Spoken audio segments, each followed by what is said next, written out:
நண்பர்களே, ஆண்டாள் பாசுரத்தின் 9ஆம் பாடலில் ஆயர்குல பெண்ணை எழுப்புவது போல் இருந்துச்சு. அந்த பெண்ணை ஆண்டாளால் எழுப்ப முடியவில்லை.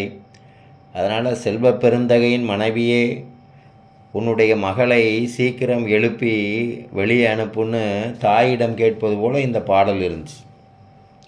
ஆனால் இன்றைக்கி 10வது பாடல். இந்த பாடலோட சிறப்பு என்னென்னா, 1லேருந்து 9 வரைக்கும் ஆயர்குல பெண்களை எழுப்புவது போல் இருந்துச்சு. இந்த 10வது பாடலில் தான் அவள் எழும்பி கதவை திறந்து வெளியே வர்ற மாதிரி இந்த பாடல் அமைக்கப்பட்டது.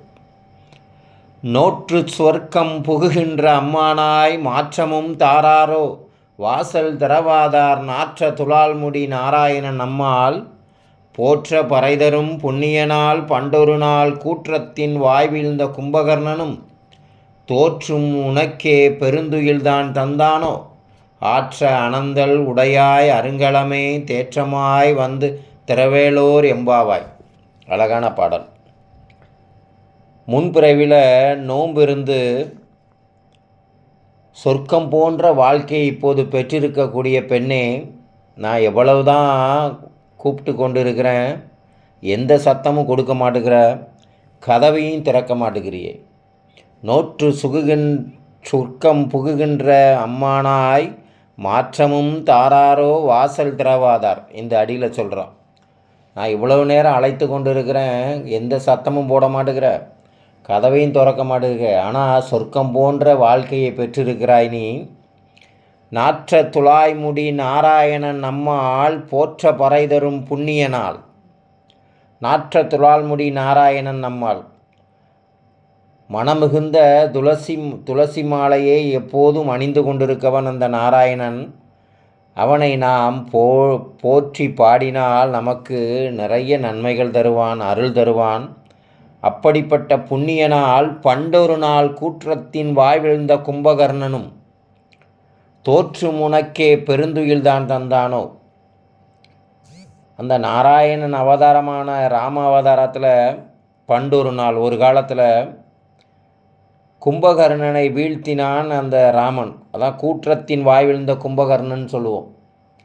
அநீதி பக்கம் போனால் யமன் கண்டிப்பாக நம்மை சேருவான் அப்படிங்கிற மாதிரி இந்த பாடல் அமைக்கப்பட்டிருக்கும்.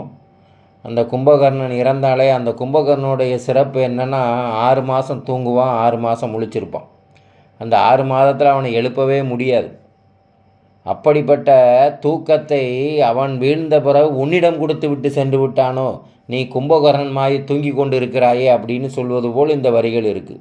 தோற்றும் உனக்கே பெருந்துயில்தான் தந்தானோ, ஆற்ற அனந்தலுடையாய் மிகுந்த தூக்கத்தில் இருக்கக்கூடிய பெண்ணே, அருங்கலமே, எங்களுக்கெல்லாம் தலைவி போன்ற அழகான பெண்ணே, நீ கதவை திற, தேற்றமாய் வந்து திரவேலோர் எம்பாவாய். தேற்றமாய் வந்து திரவேலோர் எம்பாவாய்னா, நீ கதவை திறக்க அப்படியே வந்துடாத, படுக்கையிலிருந்து அப்படியே எந்திரிச்சு வந்துட போகிற, கொஞ்சம் அலங்காரம் செய்து கொண்டு வந்து கதவை திற. ஏன்னா இந்த இடத்துல ஆண்டாள் சிந்திச்சு பார்க்குறான்.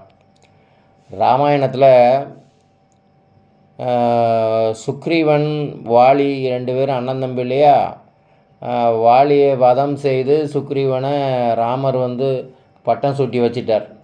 அப்போ சுக்ரீவனுக்கும் ராமனுக்கும் ஒரு ஒப்பந்தம், சீதையை தேடி கொடுக்குறேன் தன்னுடைய படைகளை வச்சுன்னு சுக்ரீவன் சொல்லியிருந்தான். ஆனால் இப்போ மழை காலமாக இருக்கிறது, அதனால் ஒரு 4 மாதம் கழித்து நம்ம எல்லாம் தேடி போகலாம் அப்படின்னு ஒரு ஒப்பந்தம் போட்டிருந்தாங்க. சரி, ராமர் ஒரு இடத்துல தங்கியிருந்தார், 4 மாதம் ஆயிடுச்சு. சுக்ரீவன் பட்டம் கிடச்சிருச்சு. அந்த தாரை அப்படிங்கிற அவனுடைய வாலியோட மனைவியை தன்னோட மனைவி ஆக்கிட்டான். எல்லாம் சந்தோஷமாக மயக்கத்தில் இருக்கிறான். இந்த ராமர்கிட்ட சொன்ன வாக்கு மறந்து போச்சு. 4 மாதம் இன்னும் ராமருக்கும் சீதையை பிரிஞ்சிருக்காம இன்னும் எவனுமே நம்மளுக்கு உதவி பண்ணலையேன்னு லட்சுமண்கிட்ட சொல்கிறான்.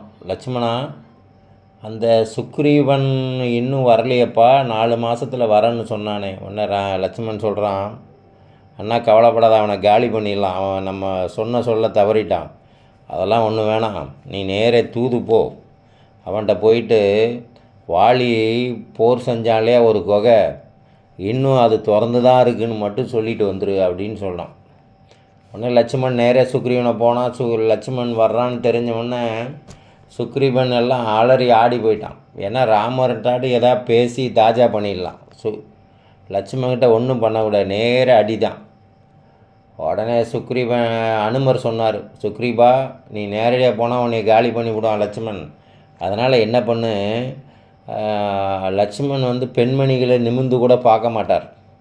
அதனால் உன்னோட தாரையை தூது அனுப்பு அப்படின்னு சொல்லிட்டான், தன்னுடைய மனைவி தாரையை. ஆனால் இவனு சொன்னால் அவளும் சரின்ட்டான். லட்சுமண் வந்துட்டான். வந்தவுடனே தாரை தூது போகிறா. எப்படி போகிறான்னா, படுக்கையில் படுத்து கிடக்கிறா. இரவு நேரத்தில் படுத்து கிடக்கிறா. லட்சுமண் வரான்னொன்னே அப்படியே எந்திரிச்சு வராலாம்.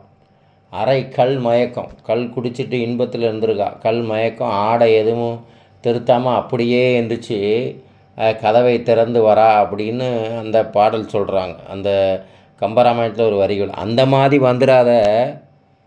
மாதிரி எந்திரிச்சு வந்துடாத, நீ படுக்கையிலிருந்து நல்லா ஒப்பனை செய்து கொண்டு அழகாக நம்முடைய நாராயணனை நோக்கி நோம்பிருப்போம் வா அப்படின்னு அழைப்பது போல் இந்த பாடல் அமைக்கப்பட்டிருக்கு. நன்றி நண்பர்கள்.